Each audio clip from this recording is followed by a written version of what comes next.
Baik, Assalamualaikum, salam sejahtera, salam GBN, salam Malaysia dan salam kuasa ketiga.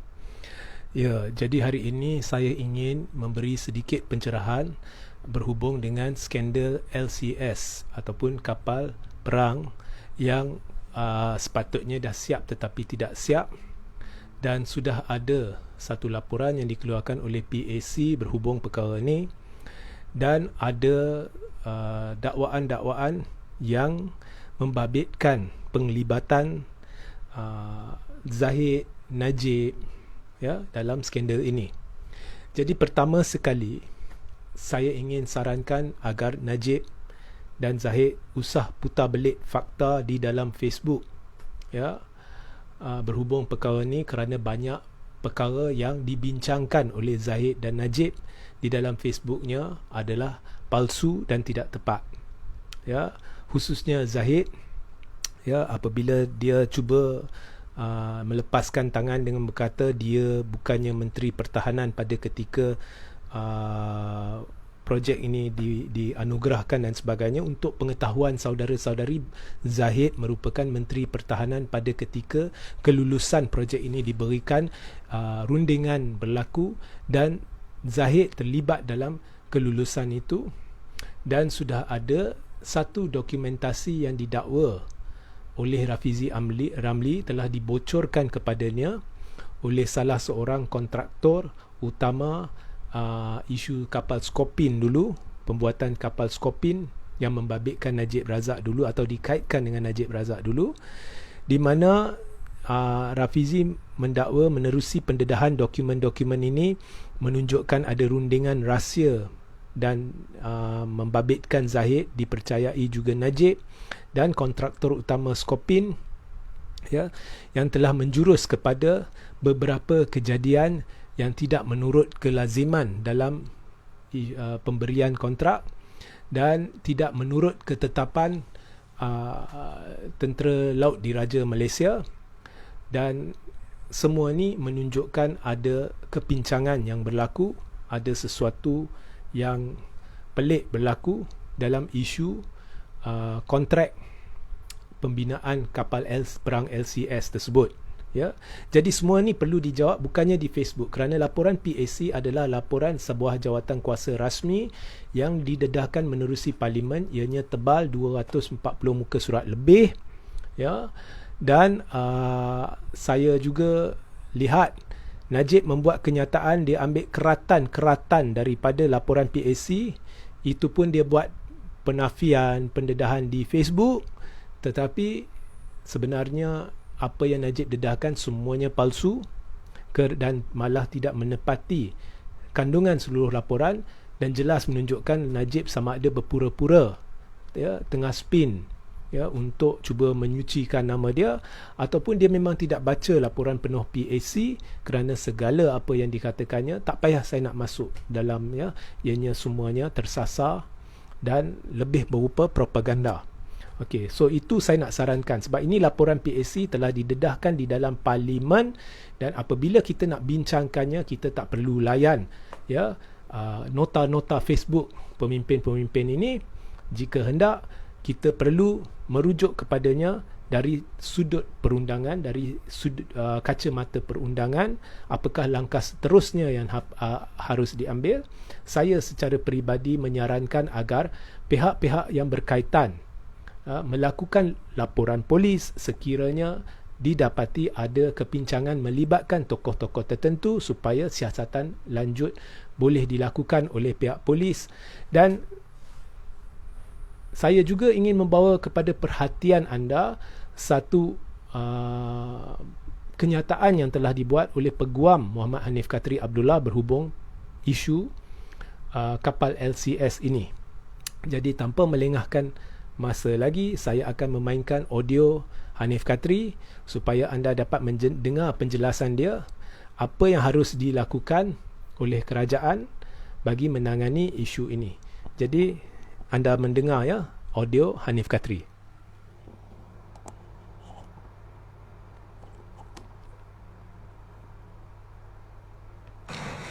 Assalamualaikum warahmatullahi wabarakatuh dan salam sejahtera. Pada petang ini, hari Selasa, 9 hari bulan Ogos 2022, saya membuat kenyataan ini secara khusus berhubung dengan persoalan-persoalan dan cadangan-cadangan perundangan berkaitan dengan isu kapal LKS yang telah pun didedahkan oleh PAC Dewan Rakyat pada 4 hari bulan Ogos 2022. Kenyataan ini tidak langsung berhasrat untuk menjadi satu retorika politik, melainkan untuk menampilkan kegusaran rakyat dan isu-isu yang boleh membantu penyelesaian perkara ini dari sudut kepentingan rakyat dan kesejahteraan negara. Yang pertamanya, melalui pendedahan laporan PAC pada 4 Ogos 2022 di Dewan Rakyat, jelas melalui 247 muka surat laporan itu, secara khususnya di muka surat 168 perenggan 12.1, PAC telah pun sarankan kepada kerajaan agar kandungan laporan PAC yang membabitkan satu lagi laporan lain, laporan JKS TUPKK berhubung dengan kapal-kapal literal combatant ship tersebut, adalah diniah klasifikasikan sebagai rahsia rasmi. Ini amat penting sebab ianya adalah penting untuk kesemua rakyat yang prihatin mengetahui apakah dia siasatan-siasatan awal yang dilakukan oleh jawatan kuasa tersebut yang kemudiannya diambil kira oleh PAC dalam penyediaan laporan 4 Ogos tersebut. Fakta-fakta dan penemuan-penemuan di situ akan membantu rakyat mengasingkan fakta dengan anggapan ataupun dengar cakap yang banyak keluar sekarang ini melalui kenyataan-kenyataan ahli politik, sama ada di pihak kerajaan maupun di pihak pembangkang. Rakyat tidak wajar disuapkan dengan kenyataan-kenyataan piecemeal atau cebisan-cebisan yang mungkin memberikan dan menambahkan kekeliruan dan kecelaruan masalah utama ini. Hatta Perdana Menteri Ismail Sabri wajar mengambil tindakan untuk mengarahkan pihak berkenaan yang mengklasifikasikan laporan JKSTUP KK itu sebagai rahsia rasmi untuk diniah klasifikasikan. Itu yang pertama. Tidak ada pendedahan kepentingan keselamatan negara di dalam laporan itu.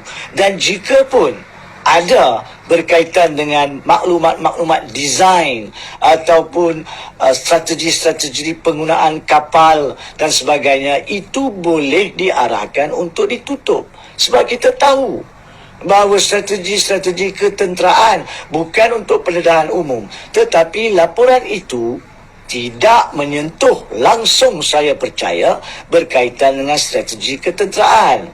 Maka tidak ada sebab untuk masih diklasifikasikan sebagai rahsia rasmi. Yang keduanya, terdapat pelbagai kenyataan yang dibuat bahawa kononnya Suruhanjaya Pencegahan Rasuah Malaysia sedang meneliti kesemua laporan yang telah dibuat berkaitan perkara ini dan juga laporan PAC sebelum mengambil tindakan. Saya percaya rakyat sudah jemu dan muak dengan kenyataan am seperti itu. Rakyat inginkan suatu tindakan yang bernas. Rakyat mahu tahu perkembangan siasatan SPRM dari masa ke semasa. Hatta saya sarankan agar SPRM keluarkan kenyataan berkala, kenyataan rasmi berkala, sekurang-kurangnya seminggu sekali, untuk maklumkan kepada rakyat apakah dia perkembangan siasatan mereka. Itu pun tidak menjejaskan siasatan SPRM, tidak akan menjejaskan siasatan mana-mana pihak berkuasa melalui kenyataan rasmi perkembangan siasatan. Itulah sekurang-kurangnya wajar dilakukan oleh Ketua Pesuruhjaya SPRM Azam Baki. Dan saya sarankan kerajaan menekankan perkara ini kepada pihak SPRM. Yang ketiganya, daripada laporan yang wujud berkaitan permasalahan 6 kapal LCS ini, ianya wujud daripada persekitaran tahun 2011 sehinggalah sekarang, yang melibatkan 2 dan ataupun 3 Menteri Pertahanan daripada Barisan Nasional Perikatan Nasional, iaitu Zahid Hamidi mulai daripada 10 April 2009 sehingga 15 Mei 2013. Beliau bertugas atau berjawatanan sebagai Menteri Pertahanan.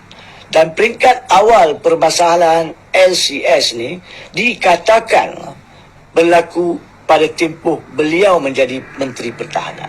Kemudian daripada itu, Hishamuddin Hussein On menjadi Menteri Pertahanan sejak 16 Mei 2013 sehinggalah 10 Mei 2018 apabila Kerajaan Barisan Nasional jatuh pada PRU 14.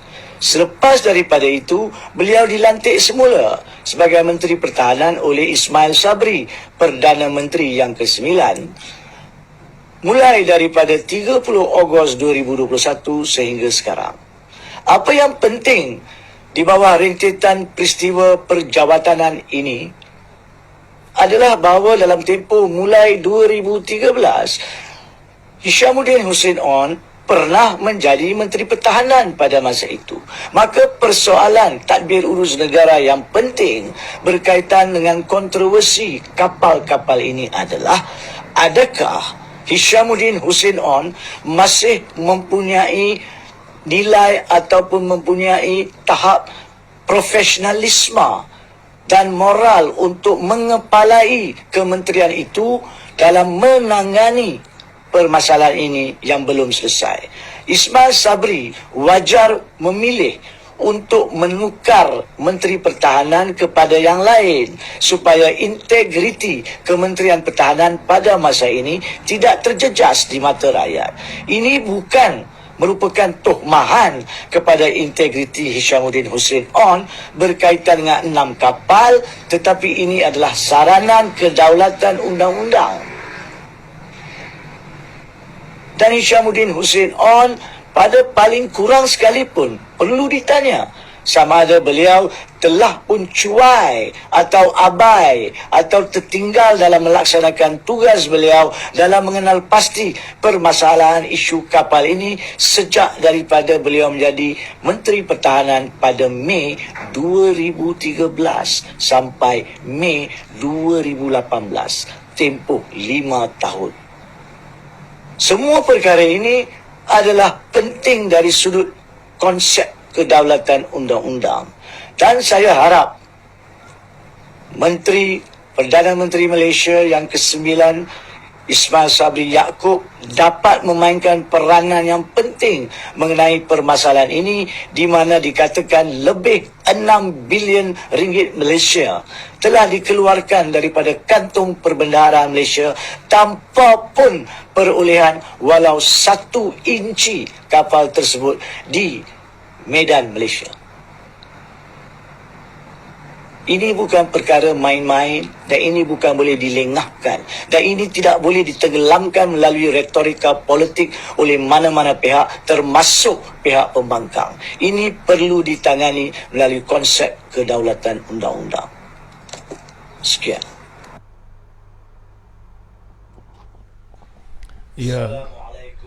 Ya, saudara-saudari, itu adalah kenyataan daripada Tuan Muhammad Hanif Katri Abdullah, ya, Peguam Tersohor berhubung perkara ni. Jadi saya secara peribadi menasihati anda usah layan, ya, kenyataan-kenyataan, nota-nota Facebook yang membuang masa yang saya lihat secara peribadi, ya. Ini saya secara peribadi lebih berupa spin propaganda oleh Zahid Najib dan sentiasa berlandaskan kepada fakta dan kebenaran. Hakikat bahawa pada tempoh bila Zahid telah menjadi Menteri Pertahanan, Menteri Dalam Negeri dan sebagainya, ya, pada tempoh bila, pada tarikh bila Zahid memberi kelulusan contohnya kepada projek pembinaan kapal perang ini, perkara-perkara yang berfakta. Kita hanya menjurus kepada perkara fakta dan hakikat bahawa ini adalah laporan PAC rasmi yang telah dibentang di Parlimen, ya, dan banyak siasatan harus dijalankan. Itu faktanya, ya. Dan satu lagi anda perlu ingat ialah apabila terdapat menteri-menteri yang bertanggungjawab memegang portfolio tertentu seperti Zahid Hishamuddin dalam tempoh di mana kontroversi ini dikaitkan, sama ada kontroversi ini timbul dan sebagainya, ya. Jadi orang-orang inilah yang secara automatik bertanggungjawab dalam memberi jawapan, memberi penjelasan, ya. Jika mereka tidak mampu memberi jawapan, memberi penjelasan, siapa lagi? Buat apa kita ada menteri di dalam kementerian-kementerian terbabit? Takkan menteri tidak tahu apa yang berlaku, sedangkan contohnya kelulusan projek tersebut diberikan oleh Zahid ketika Zahid masih menteri yang bertanggungjawab. Jadi jika mereka yang bertanggungjawab, mereka yang memegang jawatan pada ketika itu, mereka mendakwa mereka tidak terbabit dan sebagainya. Jadi siapa terbabit? Bagaimana masalah ini terjadi? Nak tanya siapa? Ya. Jadi kita boleh lihat kenyataan-kenyataan tidak logik yang dikeluarkan oleh pihak-pihak ini di dalam Facebook yang kita tidak harus layan. Kita perlu siasatan-siasatan telus, dan berdasarkan cadangan Muhammad Hanif Katri Abdullah terdapat laporan satu jawatan kuasa, ya, yang beliau telah namakan, di mana laporan ini seharusnya, ya, dikeluarkan daripada dinyah klasifikasikan sebagai rahsia rasmi supaya kita boleh meneliti laporan tersebut. Dan menurut Muhammad Hanif Katri, tidak ada perkara-perkara yang membabitkan isu keselamatan negara seperti rahsia ketenteraan dan sebagainya. Beliau tidak percaya ada perkara-perkara itu. Jika ada pun boleh ditutup, tetapi selebihnya harus didedahkan kepada rakyat, ya. Dan selanjutnya pihak-pihak yang melakukan siasatan perlu telus dan seperti yang dicadangkan oleh Tuan Hanif, memberi laporan-laporan berhubung siasatan-siasatan, perkembangan siasatan secara berkala. Dan saya sarankan juga pihak lain melakukan siasatan bersama, contohnya PDRM dan sebagainya, untuk meneliti setiap satu kemungkinan melibatkan rasuah, salah guna kuasa dan sebagainya. Malah jika boleh ditubuhkan satu jawatan kuasa bersama melibatkan, atau satu jawatan kuasa bebas untuk menyiasat lanjut perkara ni. Dan saya juga ada lihat cadangan-cadangan untuk penubuhan RCI. Dalam babak RCI ini saya agak bersetujulah jika ditubuhkan RCI untuk menyiasat lanjut perkara ni. Jadi sekian sahaja. Sebentar lagi di dalam bahagian tajuk saya akan letakkan link artikel berkaitan yang wajib anda baca, termasuk dakwaan oleh Rafizi Ramli berhubung dokumen bocor yang saya akan letakkan di ruang tajuk, dan juga satu kenyataan yang telah saya buat berhubung perkara ni yang juga saya akan letak di ruang tajuk. Sehingga kita berjumpa di lain masa. Assalamualaikum, salam sejahtera, salam GBN, salam Malaysia, salam kuasa ketiga.